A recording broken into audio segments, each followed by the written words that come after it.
अब इन बीबी की खिदमतदारी के लिए जो नौकरानियाँ और अमला तैनात था, मैं उनकी रिहाइश गाह आपको दिखा दूं। ये साथ ही है,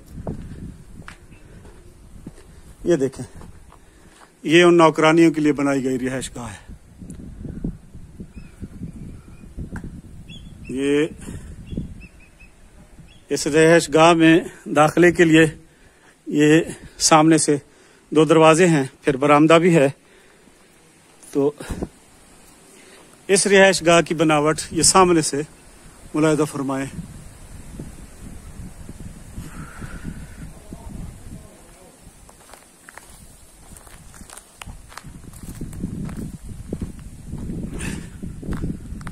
मैं इसकी छतें तकरीबन गिरी पड़ी हैं, लेकिन मैं नजदीक जाके कोशिश करता हूँ इसका व्यू आपको दिखा दूं। ये देखें, ये कमरे हैं नौकरानियों की रिहाइश गाह है। ये एक और ये एक बड़ा कमरा है, 2 है और तीसरा वो है। और ये भी इंतहाई खूबसूरत कोटली कारखाना जो अभी आपको मैंने दिखाया है, जहां खसूसी तौर पर असलहा बरे सगीर पाक व हिंद के इंतहाई माहिर कारीगर बनाया करते थे, ये उनकी रिहाइश गाहें हैं। वो दफ्तर है कोटली कारखाने को की देखभाल करने वाले अफसरान के बैठने उठने की जगह। दूसरी तरफ मैंने आपको कोटली कारखाना दिखाया, और ये वो घर हैं जहां पे वो मुलाजमीन रहते थे, या कारीगर समझ लें, जो ये असलहा तैयार किया करते थे। और देखें, ये इन मुलाजमों और कारीगरों की रिहाइश गाहें भी इंतहाई हिफाजती इकदामात के तहत बनाई गई हैं। हालांकि जो मुलाजिम और महल के नौकरों की रिहाइश गाहें हैं, वो इतनी ज्यादा बाकी हिफाजती तरीके से नहीं बनाई गई। अगरचे वो मजबूत और खूबसूरत तो बेइंतहा हैं, लेकिन ये जितनी हिफाजती निज़ाम इस हिस्से में दिखाई दे रहा है, ये कहीं नहीं है। ये देखें, लोहे के यहाँ भी वही दरवाजे लगे हुए हैं इस बरामदे की तरफ। इसका मतलब ये है कि इस तरफ से दाखिले का कोई रास्ता ना था। और इसमें और ये इन लोगों के दाखिले के लिए रास्ता वो जो अफसरान के बैठने की जगह है उसकी तरफ से यकीनन होगा। मैं दिखाता हूं आपको।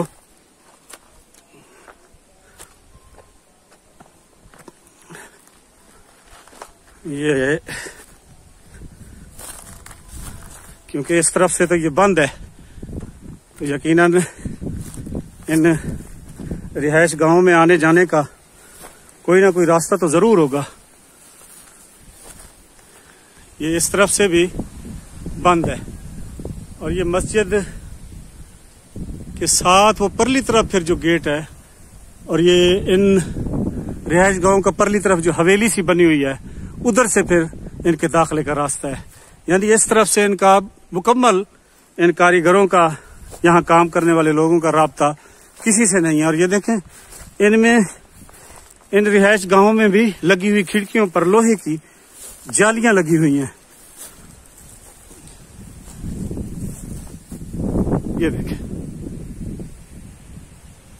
ये मस्जिद के परली तरफ थोड़ा सा उल्टे हाथ पे जाके फिर एक गेट है, वो है इसमें इमारत में दाखिले का रास्ता। और देखें कि नवाब साहिबान ने अपनी रियासत के नज्म व नस्क को चलाने के लिए क्या क्या तामीरात की, क्या क्या खूबसूरत दीदा ज़ेब और आलीशान और मजबूत इमारत बनाई। और इस इमारत में दाखिले का एक गेट वो सामने से भी है। वो सामने टूटा हुआ गेट नजर आ रहा है, ये बरगद का दरख्त है। ये राहत मंजिल में आप जब दाखिल होते हैं तो ये अंदर दाखिल होते ही सामने एक बहुत पुराना बरगद का दरख्त आपको नजर आएगा। और फिर इसे आगे मैं दिखा दूं वो इमारत जहां असलहा बनाने वाले कारीगर साहबान की रिहाइश गाह थी। एक उनके दाखिले का गेट ये है। यहाँ से जब वो महल के बाहर जाया करते थे या महल से अंदर आया करते थे तो इस तरफ से आया करते थे। इसके बाद फिर कारखाने में काम करने के लिए या दफ्तर में हाजिरी के लिए या किसी काम के सिलसिले में वो दूसरी तरफ से जाया करते थे। ये देखें, ये गेट है। अब ये देखें इधर ये बहुत खुली हवेली है ये साथ। अब ये देखें वही लोहे की मजबूत खिड़कियां चारों तरफ बंद। ये देखें हवा के लिए खिड़कियां मौजूद हैं, रोशनी के लिए खिड़कियां मौजूद हैं, लेकिन ये वाहिद इलाका है जहां लोहे की मोटी मोटी सलाखों वाली बंद खिड़कियां लगवाई गई हैं। ये देखें इस तरफ से भी अंदर दाखिले का रास्ता नहीं है। इस गेट में से दाखिले के बाद इस तरफ से जाकर जो रिहायशी कमरे थे मुलाजमीन के, ये देखें इधर आके वो जो मैं आपको बता रहा था कि मस्जिद की उस तरफ से एक रास्ता है जो अब गिरा पड़ा है। और ये देखें ये इमारत है और वो सामने आपको एक दरवाजा नजर आ रहा होगा, वो वाहिद दरवाजा है इस इमारत के अंदर जाने का।